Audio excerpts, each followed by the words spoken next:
After lifting the siege of Hive Acheron, the Blood Angels wasted no time in consolidating the Hive's defenses in anticipation of a renewed Ork offensive. Commander Tycho's 3rd Company proved instrumental in securing fire bases and supply dumps in the outer reaches of Hive Acheron, vital facilities that would aid the Imperial defenders in the coming assault. Hi, I'm Ed, and welcome to Minisodes. In the last mission against James and his Orks, my Blood Angels took and held a key firebase, driving back Boss Thundergit's raiding party. Now it's time for the second mission of our very own 2nd edition narrative campaign set on the industrial hellworld of Armageddon. But before we head to the mission briefing, I want to give a huge shout out and welcome to my new patrons for supporting this channel outside of YouTube. Ed, Logan, Joel, Professor Scumbag, Louis, Mikal, Valcompre, James G, and the Last Thunder Warrior. Our remaining planetary augurs are detecting increased Ork activity in our sector. It is likely they are planning on resuming their offensive on Hive Acheron. Chapter Command has identified a fortress atop the Ignis Mountains. This redoubt overlooks a narrow gorge from which Ork reinforcements and supplies are flooding in day and night. If this fortress were to be captured, it would compromise the Orks' offensive significantly. Seize this fortress from the enemy. Attack without warning, mercy, or hesitation. Let the enemies of mankind know that we will purge every last one of them, and let them shake in fear.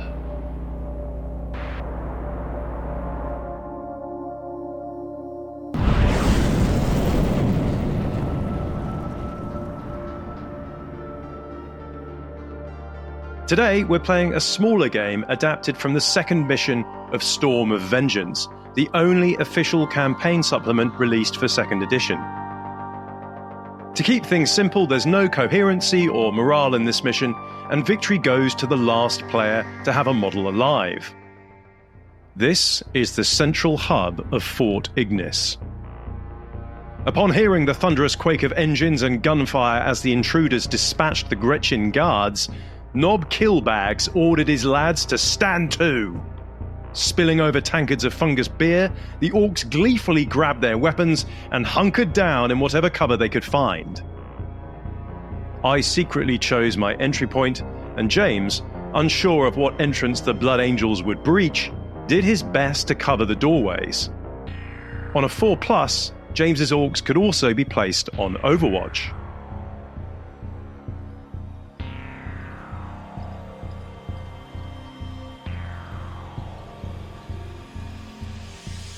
The booming hiss of a melter charge signaled the arrival of the Blood Angels. Brother Taemon had the honor of being first into the breach, but Timbits was ready and sighted the red-armored warrior through a haze of superheated steam, sending a bolt shell into the helm of the Marine, slaying him instantly. Before Brother Taemon's corpse hit the ground, Erasmeus the Lost rushed through. A second volley of Overwatch struck his blackened armor, but failed to wound the impetuous warrior. Now, because the Death Company Marine is without the guidance of a chaplain, he must charge if able to do so. The frenzied Erasmeus stormed into Timbits in a whirlwind of grief and righteous fury. The rest of the strike team fanned out into the hub, weapons raised hunting for targets.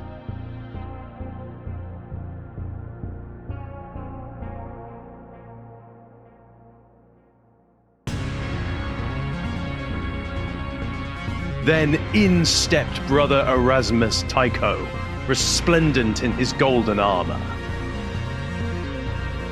Brother Neophyte Dantiel spotted 2 Goth warriors crouched behind a wall and blasted one of them with his shotgun. The warrior's tough hide protected it from harm, but the solid shell knocked the brute back into another Ork. Brother Fausto grunted in approval as he sent a gout of Promethium into the 2 Orks. The stunned Ork was destroyed in a purifying inferno, whilst the second Ork caught fire, Brother Leonatius and Sergeant Petrenzo slew two Goths in the open, sending gouts of green gore flying as the mass-reactive shells did their work.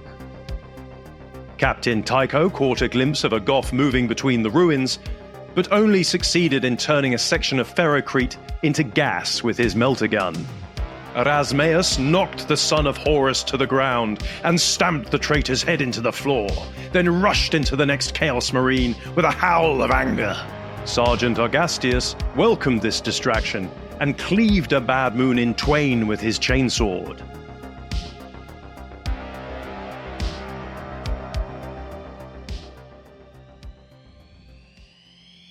Boss Killbagz, eager to do bags of killing, charged into the maddened Blood Angel, whilst the rest of his lads repositioned themselves ready to drive back the Marines.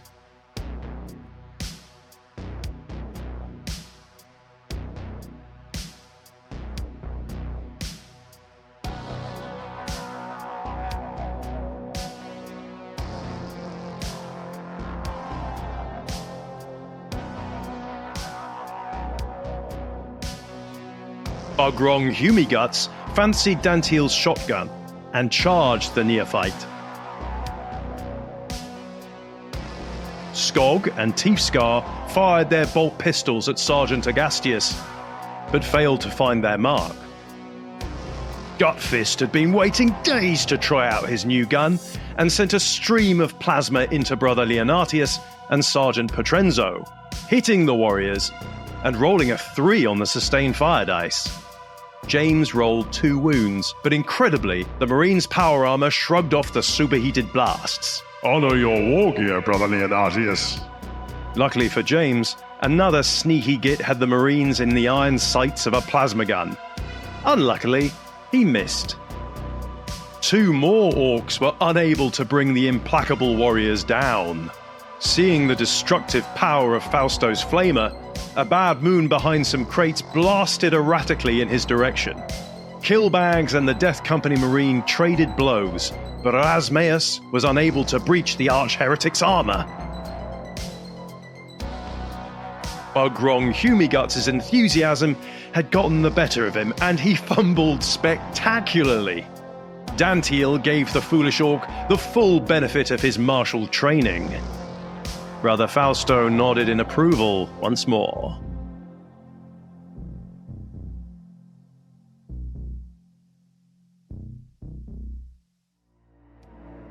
Dantiel and Fausto traded positions as Fausto headed off down a corridor, eager to purge, whilst Erasmus and Augustius charged Skog and Tiefscar.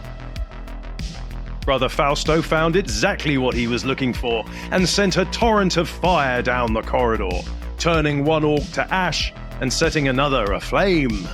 Dantiel, his next target helpfully illuminated for him by Fausto's flamer, blasted the orc into a supply crate, knocking the burning Goth off its feet. Oh, flippy leg! Sergeant Petrenzo and Brother Leonatius rapid-fired into Gutfist and another unfortunate orc, reducing both of them to green mist and scattered entrails. Erasmus Tycho's digital weapon sliced Tiefscar into chunks before he could raise his axe, as Augustius cut Skrog down with a contemptuous thrust of his chainsword before bearing down on another Bad Moon. Killbagz was too slow in his mega armor to keep up with this avenging angel, as blows rained down upon him. Fortunately, Demek had done his job, and all failed to do the big orc any harm. At the beginning of James's turn, the Inferno fully engulfed the unfortunate Bad Moon in the corridor, whilst the bruised and still burning Goth simply got to his feet. In a bid to deal with the meddlesome Petronzo and Leonatius, James played his strategy card, booby traps. But neither warrior triggered the mechanism. A Goth warrior and a Bad Moon gunner closed in. Surely their luck would run out soon. The Bad Moon behind the crates wanted nothing to do with his unlucky Goth comrade and took cover on the edge of the corridor. Rotpit elected to leave Killbagz to it and charged The one with the killy sword and snazzy banner. instead. With a whoop of excitement, Ugzark sent a superheated beam of plasma into the two Marines. But to James's consternation, Leonatius's power armor continued to prolong the warrior's life. More bolt shells banged into the Marine, this time wounding Brother Leonatius, and I finally failed my saving throw. It was my turn to play a strategy card here, not because it was the sensible thing or made any sense, but because it pleased me. Saved. The bad moon blasted bolts furiously down the corridor, but failed to hit Fausto. In the fight phase, Rotpit and Git's Guts ganged up on Sergeant Argastius, who, despite having a shocker, fumbling twice, emerged unwounded, then carved up Git's Guts for his trouble. Killbagz finally managed to catch Erasmeus in his claw, and with a crunch, threw the angel to the ground. But even as Killbagz turned to look for his next opponent, a hideously wounded Erasmeus roared out a challenge. Why, Horus? Why did you betray us? So only one wound with the Power Fist, and Death Company Marines have an extra wound.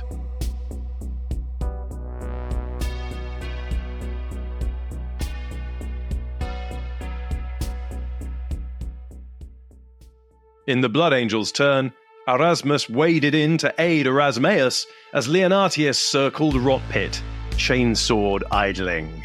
Brother Fausto secured his flamer and snapped off a salvo with his bolt pistol, emptying the contents of the Bad Moon's cranium, such as it was. Dantiel failed to find his mark with his shotgun. As neophyte Furiata, who I haven't actually mentioned up until now because he's missed every turn with his heavy bolter, missed again. Covering fire! Sergeant Petrenzo calmly cawed another greenskin, adding another of the Emperor's foes to the rapidly growing pile of Xenos corpses. Sergeant Agastius and Rotpit clashed, but a deft parry from the Blood Angel Sergeant left the Scarboy wide open, and the Orc was slain by a bolt shell to the head. Argastius let out a battle cry as he joined his brothers in their struggle against the clanking Orc noble. Tycho's digital lasers barely scratched the massive Orc's armor, and despite landing blow upon blow on the beast, Tycho couldn't find a weak point. Killguts found this irksome, and saw to some Unfinished business. hoisting the horrifically wounded Erasmeus up. Killguts crushed the last embers of life out of the Marine, even as the warrior cursed the Orc for his foul betrayal of mankind.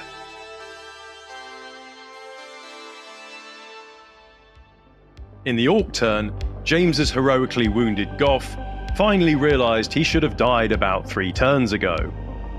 Ugzark turned up his plasma gun setting to killy, but cursed something foul as his fusillade missed the mark.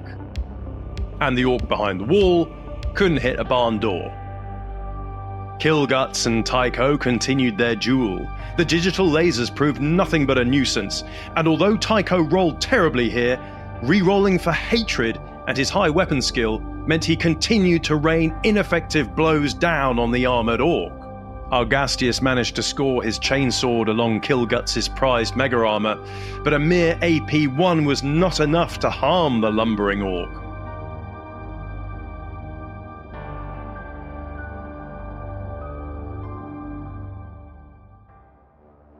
Dantiel and Fausto converged to support their brother Sergeant and Captain. Brother Leonatius took a breath and sent a bolt shell through the eye of the Orc as it peeked out to take another shot at him and his brother Sergeant. Excellent marksmanship, Brother Leonatius. Whilst his Sergeant took a shot at Ugzark. I wish I could say the same for you, Brother Sergeant. Killguts shrugged off another irritating flash of laser fire and caught Argastius' chainsword arm in an iron grip. Clamping the claw around his head, Killguts brought the venerable Sergeant's century of service to an end. Feeling the rage come upon him as he tasted Argastius' blood, Tycho stabbed at the knob once more, but again the Xenos armor proved every bit as capable as Terminator battle plate.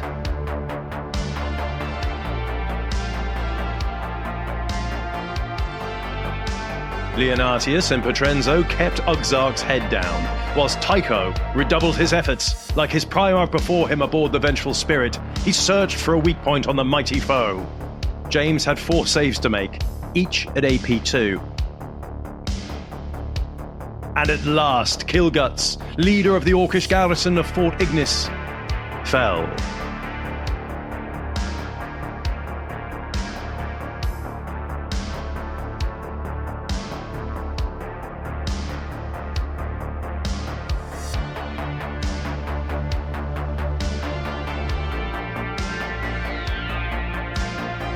Tycho activated his combi melter and turned the last Ork defender into a superheated cloud of greenish steam. Well, I think a bit of luck was involved there, and I really felt James's frustration at the ineffectiveness of his plasma guns. At least another 3 Marines should probably have been killed. Surely the Emperor was smiling upon my Blood Angels this day. I think if we were to play this again, we'd sprinkle in some power swords and some more close combat focused units. In fact, the Dark Cathedral briefing even recommends this. Anyway, that was a lot of fun, and we really enjoyed the story that the dice told, which after all is the most important thing. Do let me know what you think of this campaign so far, and as ever, I'd love to hear your ideas for future scenarios. Before I go, I want to thank all of my patrons once again. Thank you everyone for supporting all of our adventures in 2nd edition 40k. That's all for now, and wherever you are, happy hobbying.